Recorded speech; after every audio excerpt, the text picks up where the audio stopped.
What's up, everybody? It's your boy Nick Met 2 here, giving you the 2015 WWE Fastlane review.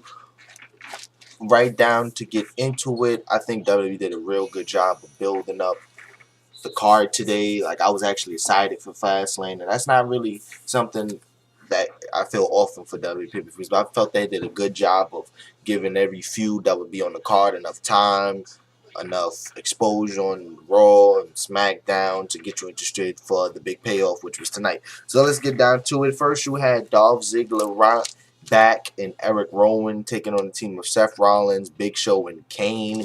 It was an okay match. I was out, so when I came in, it was about 8:15ish. I just caught like the last little half of it.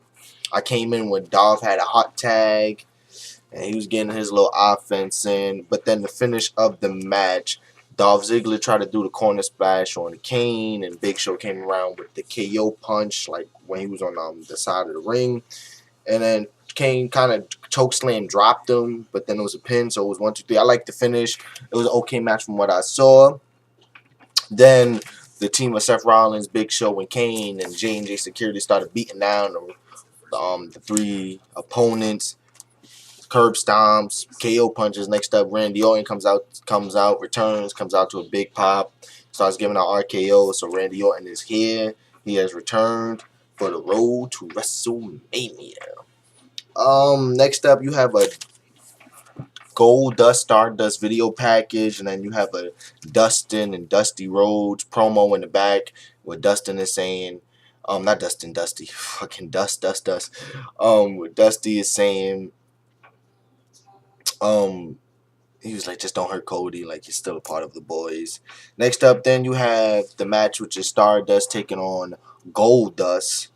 One thing about this match, which it sounds weird when I say it, but it was actually true. It was a boring match, but the storytelling was great.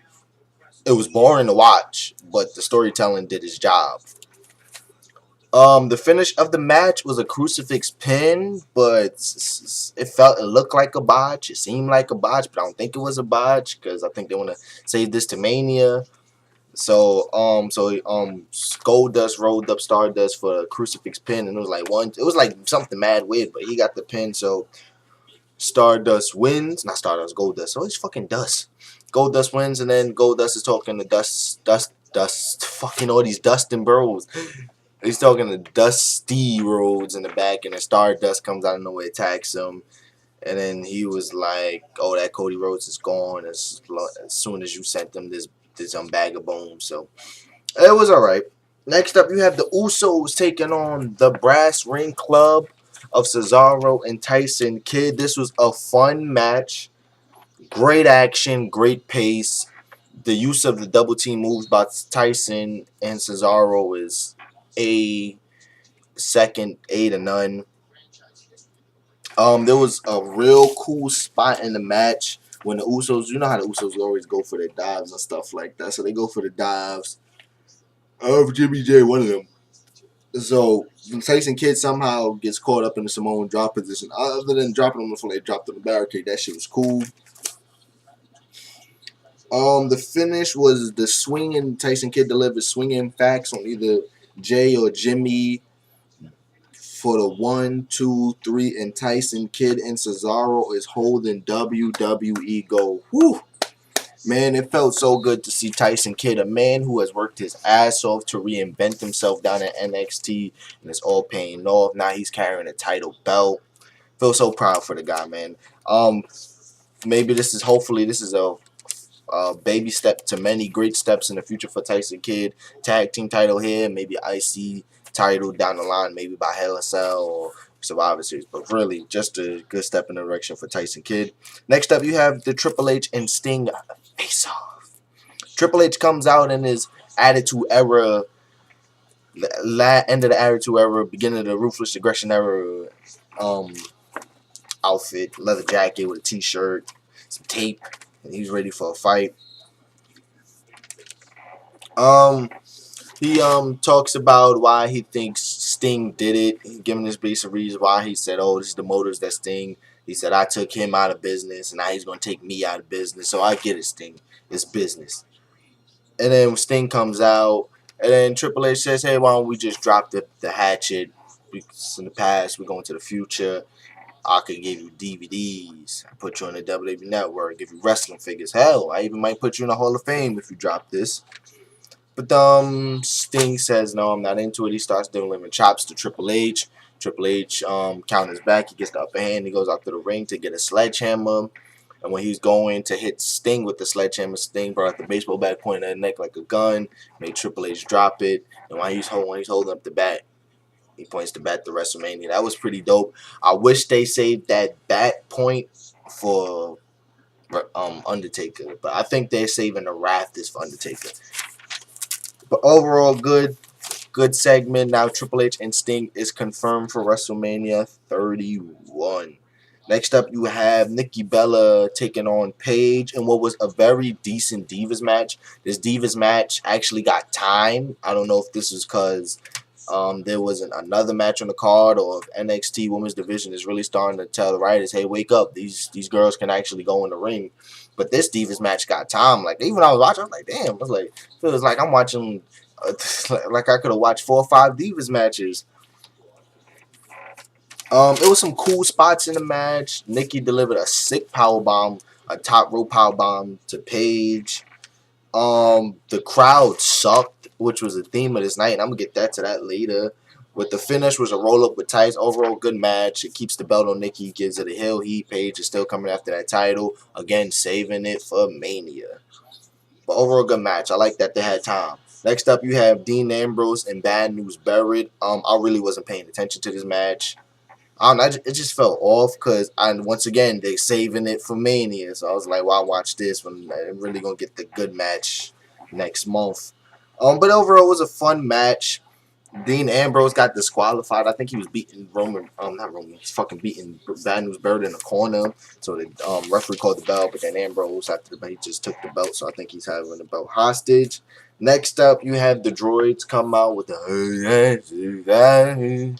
hi for fuck whatever the fuck they hum and shit. They come with little thingies, and then you see a casket being pulled out. He had a gong, and then they roll it to the ring and open up, and surprise, it's Bray Wyatt. Oh, I love this moment. Even the smirk on Bray Wyatt's face was heavenly.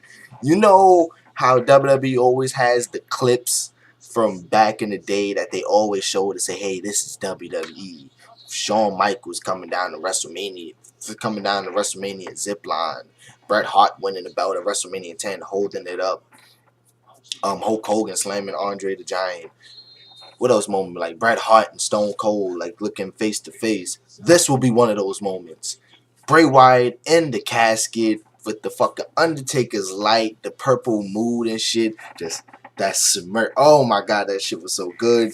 So and then he goes out and in the promo, he says he's calling Undertaker out. He's like, I remember I used to fear. It's just basically a play on for Monday night, saying I want to fear you, but now you're weak, and I don't want to become the new face of fear. And he actually called out his name. I want the Undertaker. So very good segment. I love that shot of Bray Wyatt coming out the casket. Beautiful. Next up, you have Rusev and Cena. Good match. Another thing about Rusev. When he was first coming in with the squash matches, people didn't like him. I always put him under Ryback. These are two guys that are big, but they can work. And this shit showed tonight with John Cena. They put on a heck of a match. Very fast paced. A lot of stuff going on in and out. The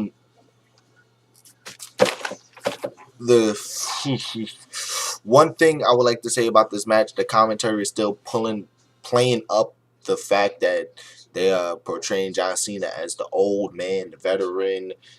I remember when John Cena in the match, he already hit Rusev with STF and the AA, and then John Bradshaw was like, well, if this 2005, he's like he would have put him away, but he threw everything and the kitchen sink at Rusev, but he's not letting him down. The finish of the match, Lana distracts the referee, and Rusev gives a low blow to Cena. He kicks him and he puts him in accolade, and Cena doesn't tap, but he passes out. So Rusev wins. I knew this was going to happen. This match, no way, no how, was somebody getting pinned, or it was not happening.